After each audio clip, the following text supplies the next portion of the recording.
ప్రతిసారి మాట్లాడుతున్నట్టే ఇది ప్రతి సంవత్సరం జరిగే దేశవ్యాప్త సమ్మెలో కొంతవరకు మాత్రమే గతంలో మోటార్ రంగ కార్మికులు కొంత పాల్గొనడం, కొంతమంది పనులు జరిగింది.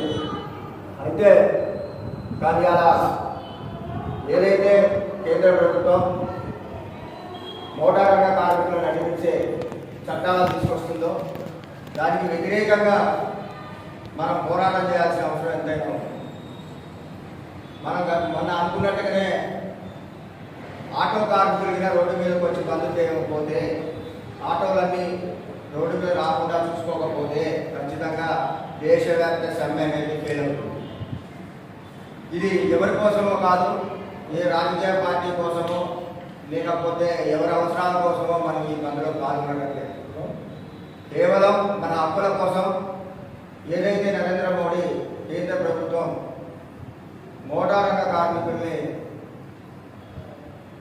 జైలు పాలు చేసే చట్టాలను వ్యతిరేకిస్తూ రేపు జరగబోయే 16వ తారీఖు బంద్ విజయవంతం చేయడం కోసం ఇక్కడ ఉన్న నాయకులందరూ కూడా కృషి చేయాలి.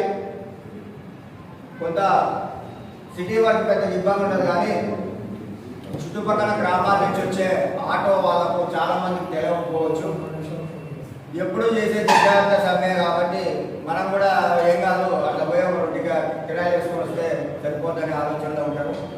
నిజంగా ఈ చట్టాలని ప్రతి కార్మికుడికి, మోటార్ రంగ కార్మికుడికి తీసుకెళ్ళాలి. వాళ్ళకి అర్థమయ్యే విధంగా చెప్పే విషయంలో మనమందరం సక్సెస్ కావాలి. ఈ ప్రెస్ నోట్లు కూడా నేను ప్రెస్ నోట్ ఇవ్వలేదు, మనం చాలా లేఖలు రాలేదు కాబట్టి సరే, ఇది సోషల్ మీడియాలో ఈ 2 రోజులే టైం ఉంది, ఇవాళ రేపే మన టైం ఉంది కాబట్టి కరపత్రాల ద్వారా మరియు సోషల్ మీడియా ద్వారా అలాగనే మౌత్ వాయిస్ ద్వారా ప్రతి ఆటో మీద కూడా చాక్లెట్స్ తోటి 16వ తారీఖు బంద్ను జయప్రదం చేయాలని చెప్పేసి ఆటో మీద రాయడం, అలాగే కరపత్రాలు కొన్ని అడ్డాల మీదకి పోయి కరపత్రాలు ఇస్తూ వాళ్ళకి అర్థమయ్యే విధంగా ఎక్స్ప్లెయిన్ చేసి స్వచ్ఛందంగా, గతంలో ఆటోలు బంద్ అంటే మన కోసం, మన ఛార్జీల కోసమో లేకపోతే ఇంకేదైనా సమస్య ఉంటే 1-2 సందర్భాల్లో ఒక్కరోజు 2 రోజులు మాత్రం 1-2 సందర్భాల్లో మాత్రం పెట్టడం, ఎప్పుడైనా కానీ ఒక రోజే బంద్ ప్రకటన చేయడం జరుగుతుంది. అందులో భాగంగా 8 గంటల కాడ నుంచి మధ్యాహ్నం 4-5 వరకు క్లోజ్ అవుతుంది, తర్వాత మళ్ళీ కంటిన్యూషన్గా ఆటో అవుతుంది. కానీ ఈ బంద్ను మాత్రం ఖచ్చితంగా ఉదయం 5-6 కాడ నుంచే బంద్ జరిగే విధంగా, ఆ రోజు మొత్తం కూడా అంటే 9-10 దాకా ఒక్క కూడా ఆటో కూడా రోడ్డు మీద రానియకుండా చూడాలి. ఇది స్వచ్ఛందంగా జరగాలి.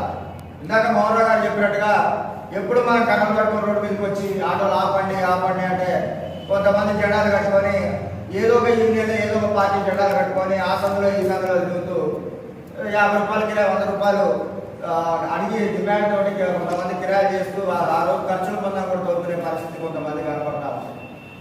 వాళ్ళందరినీ కూడా కొంచెం నచ్చజెప్పి గొడవలు వద్దు, అట్లనే వాళ్ళ మీద కర్రలు పట్టుకొని మీదికి గొడవ కాకుండా, అరే బాబు ఇది ఎవరి కోసం కాదు, మన కోసం మనం చేసుకునేది కాబట్టి ఖచ్చితంగా ఈ దేశవ్యాప్త సమ్మె 16వ తారీఖు జరగబోయే బంద్ నరేంద్ర మోడీ గుండెల్లో రైలు పరిగెత్తాలి.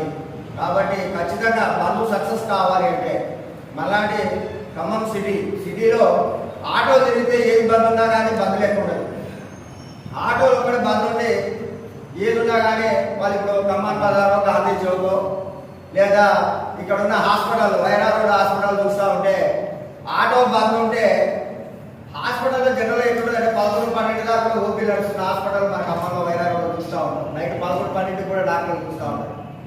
కానీ అలాంటి సందర్భాల్లో ఒకరోజు ఆటోలో బంద్ పిలుపునిస్తే ఒక హాస్పిటల్లో కూడా ఓపీ చూసుకోవడానికి ఒకరు కూడా వచ్చే పరిస్థితులు ఉండవు. అంటే ఎంతవరకు మన ప్రభావితం చేయగలుగుతామో బంద్ని ఒకసారి అర్థం చేసుకోవాలి. కాబట్టి మోటార్ రంగంలో ముఖ్య భూమిక పోషించిన ఆటో రంగం ఖచ్చితంగా సక్సెస్ కావాలా.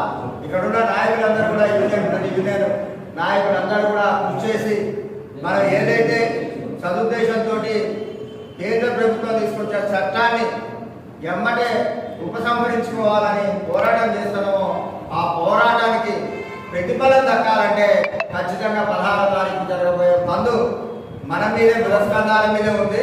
ఆటో డ్రైవర్ల మీద ఎక్కువ ఉన్నది ఈ మందు. కాబట్టి సక్సెస్ చేయడం కోసం ప్రతి ఒక్కరు కృషి చేయాలని మీ అందరికి కూడా రిక్వెస్ట్ చేస్తూ ఈ అవకాశం ఇచ్చిన మోరో గారికి ధన్యవాదాలు తెలియజేస్తున్నాను.